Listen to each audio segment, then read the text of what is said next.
नाम बता दीजिएगा अपना। मेरा नाम देवेंद्र चौधरी। कहाँ से है भैया? गढ़वा जी का। दिक्कत क्या है भैया आपको? कमर में बहुत दर्द होता है। कमर में से दर्द होके ये कूल्हे वाला है ना, कूल्हे से होकर यहाँ से यहाँ तक अच्छा, पूरा दर्द करता है। कब से ये दिक्कत है आपको? हो गया है अढ़ाई अढ़ाई साल, अढ़ाई महीने।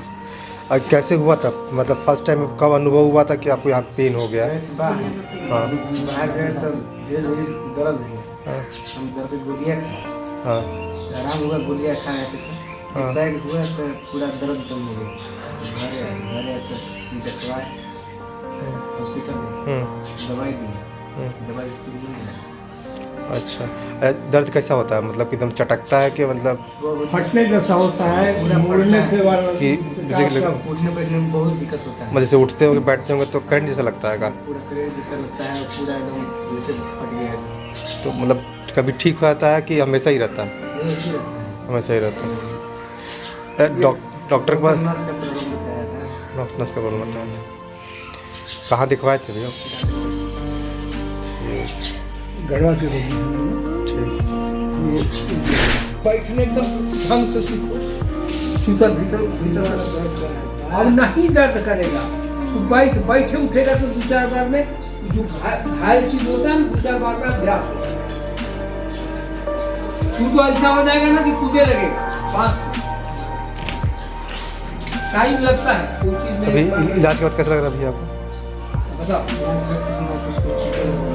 हाँ भैया। उसके बाद पूरा हो गया, उसके बाद सही था। अभी तो ठीक है लग रहा है। मतलब थोड़ा ठीक है, थोड़ा सा एक बार और एक बार बैठिएगा। अभी दर्द कैसा है आपका? ठीक लग रहा है, पहले से बहुत ठीक है। ठीक। नाम बता दीजिएगा अपना। मेरा नाम देवेंद्र चौधरी। कहाँ से है भैया? गढ़वा जी का। दिक्कत क्या है भैया आपको? कमर में बहुत दर्द होता है। कमर में से दर्द होके मेरे YouTube के प्रिय दर्शकों, आपके सहयोग से, आपके विचारों से, आपकी सेवा से जो मुझे प्राप्त हुआ, जो हासिल हुआ, उसके लिए आप सबों को मेरा धन्यवाद। ये एक पेशेंट है जो गढ़वा से आया है, जिसके बारे में मुझे अपने विचार प्रकट करने हैं। डिस्क मैक्सिमम अपने गलतियों से ही होता है। मैक्सिमम शरीर को मिस हैंडल करने का जो क्रिया है, उसी में डिस्क डिसोबे होता है। एक शरीर का अपना एक निश्चित बनावट है और निश्चित एंगल तक घूमना चाहिए लोड के साथ। उससे ज्यादा घूम जाने से अलग अलग जगह, अलग अलग मसलों पर, अलग अलग न्यूरो पे बल पड़ता है और उस बल के कारण जो बंधा हुआ बोन है वो बोन फैल जाता है। फैलने से डिस्क स्लिप कर जाता है। ये मैंने पहले भी वीडियो में बताया है। अब मेडिकली बताने का कोई खास औचित्य नहीं। हाँ, मेरी एक पद्धति है जिसमें सहज और सुलभ ढंग से आप अपने डिस्क के बारे में जान सकते हैं कि मेरा डिस्क सही है या डिसोबे हो गया। तो मैंने इसके लिए बहुत ही जगह बताया है कि ऐसा तागा लेंगे जो फैले नहीं, इससे खींचने से फैले नहीं, ऐसा तागा लेंगे और शोल्डर के जहां दोनों बोन जुड़ते हैं, माने कॉलर बोन और नीचे का हैंड बोन, दोनों जो जुड़ता है, जहां से हिंज खुलता है नीचे आता है, हिंज खुलता है नीचे आता है, आगे बढ़ता है पीछे बढ़ता है। बॉल सॉकेट है। तो बॉल सॉकेट के जोड़ पर एक तागे का छोर रखेंगे और एक छोर उल्टा पैर के अंगूठे पे, और किसी जगह दबाव नहीं होना चाहिए, फ्री एकदम बॉडी करके नापेंगे। फिर दूसरे शोल्डर से क्रॉस के दूसरे अंगूठे को नापेंगे तो आपको डिस्क का फर्केटेशन समझ में आ जाएगा, कितना फर्केट हो गया। और इसके लिए ना जाने कितने पैसे लगाने पड़ते हैं, MRI कराइए, CT स्कैन कराइए, अंग्रेजी का बहुत सारा इंस्ट्रूमेंट है, इंस्ट्रूमेंट से झांक कर देखिए, बहुत पैसे लगेंगे। तो पैसे लगाने का श्रद्धा अगर है तब आपका पैसा लगाइए, कोई दिक्कत नहीं है। लेकिन ये बात आप स्वतः जान सकते हैं। हाँ, फ्लैट जगह पे सोना चाहिए, बॉडी को न्यूट्रल करना चाहिए, तभी नापना चाहिए। और डिस्क के डिसऑर्डर होने से मल जो है वो सही से विसर्जन नहीं हो पाता, ये एक बहुत बड़ा उसका है फैक्टर है। कभी कभी पेशाब जो है वह भी सही जगह सही टाइम पे डिस्चार्ज नहीं होता, पखाना होने के बाद डिस्चार्ज होने लगता है, तो ये गड़बड़ी उसके अंदर आती है। और साथ साथ नीचे और ऊपर दो पार्ट है, निचला पैर के हुक से लगा हुआ है जिसमें पैर जुड़ा हुआ है, तो और ऊपर वाला जो है उससे पूरा गला तक जुड़ा हुआ है। तो जिधर का ज्यादा टेढ़ा होता है उधर पेन होता है। कभी कभी डिस्क वालों को पैर में इतना पेन होता है कि वो साटिका समझ बैठते हैं या अन्य बीमारी समझ बैठते हैं, लेकिन ऐसा नहीं है। डिस्क के डिसऑर्डर होने के कारण हुक फैल गया, जो शाफ्ट लगा हुआ है वो शाफ्ट फैल गया, तो फैल जाने पर वो दबाव में आ गया, और दबाव में आने से वो जब घूमता है तो उसका सॉकेट में वो बॉल जो है वो फंसता है, इसलिए पेन होता है। ये मेरा विचार है। और मैं जब नाप लेता हूं तो फिर नाप करके अब ये देखता हूं कि किस अंग के कारण फंसा, तो कार्य जो करते हैं उसका इफेक्ट अलग अलग बॉडी के पार्ट पर पड़ता है।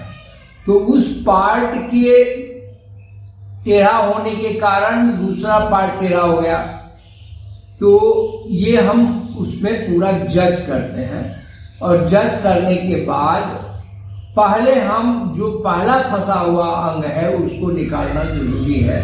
जब निकालोगे तो अपने लूज होने लगेगा, और जब लूज होने लगेगा तो नीचे के सारे सॉकेट, उसके भीतर का मांस, उसके बीच में आने वाले न्यूरो, ये सबको फ्री करना पड़ेगा। फ्री करेंगे तो नीचे का पार्ट पोर्शन अपने से अपने अपने जगह पर आ जाएगा। क्योंकि चारों तरफ से तनाव हो गया तो आ जाएगा, आराम मिलने लगेगा। तो ये मेरी क्रिया है।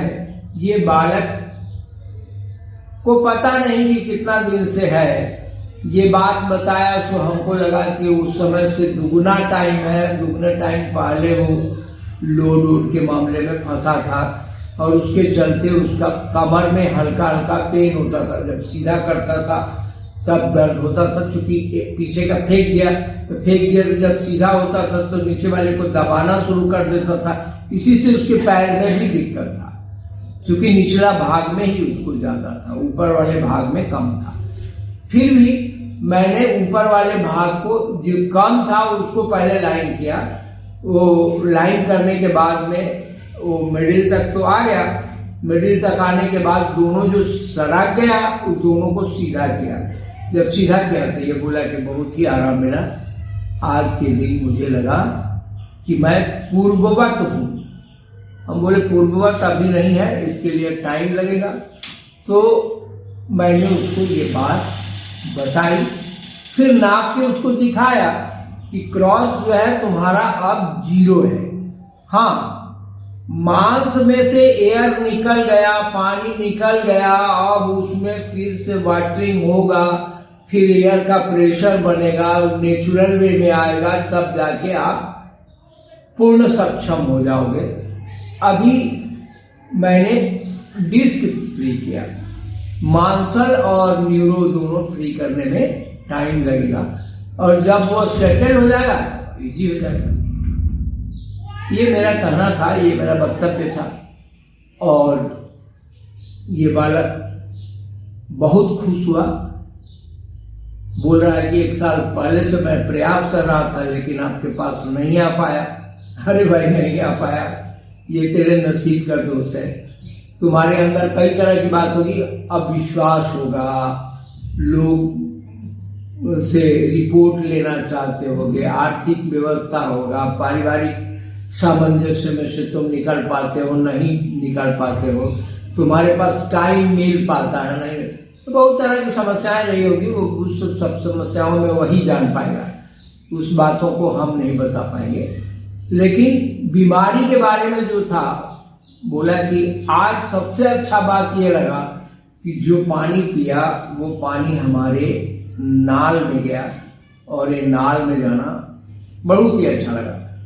इसके पहले मैं जब पानी पीता था वो मालूम ही नहीं होता था कि पानी पिया, वो ऊपर ही रह जाता था कि नीचे रह जाता था कि बीच में कि गले में, ये कुछ पता नहीं चलता। भाई इस वाणी के साथ इस वीडियो को मैं विराम दे रहा हूँ। लकवा, पैरालिसिस, स्लीप डिस्क, गाठिया जिसे अर्थराइटिस कहते हैं, स्पोंडोलाइसिस, सर्वाइकल पेन।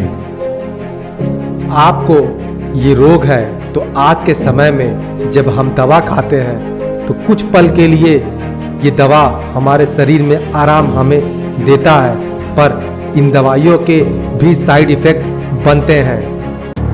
फिर क्या करें इस बीमारी से बचने के लिए? पुरानी पद्धति से इलाज, हजारों साल पहले भी ये बीमारियां होती थी। इनका इलाज भारतीय प्राचीन ग्रंथों में आज भी है। चरक संहिता जैसा ग्रंथ जो संस्कृत भाषा में लिखी गई थी, जिससे आयुर्वेद भारतीय इलाज भी कहते हैं, ये बहुत प्राचीन पद्धति द्वारा इलाज है। ये हजारों साल पुरानी किताबें हैं जिसमें इन रोगों के बारे में बताया गया है और इलाज के बारे में। इसमें 8 किताबें हैं और हर किताब में 120 चैप्टर हैं और इस रोग के बारे में बताया गया है और इसके इलाज के बारे में, जो पुरानी पद्धति के इलाज है। इस पद्धति को आज भी किसी इंसान ने जिंदा रखा है। ये इंसान और कोई नहीं, सिंगरौली में रहने वाले लोटा बाबा है।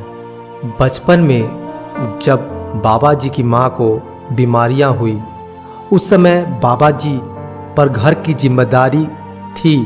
वहाँ बाबा जी के पास इलाज के पैसे भी नहीं थे। तब बाबा जी ने चरक संहिता ग्रंथ और प्राचीन ग्रंथों का खनन अध्ययन किया और आज हजारों लोगों को बिना दवाइयों के ठीक करते हैं।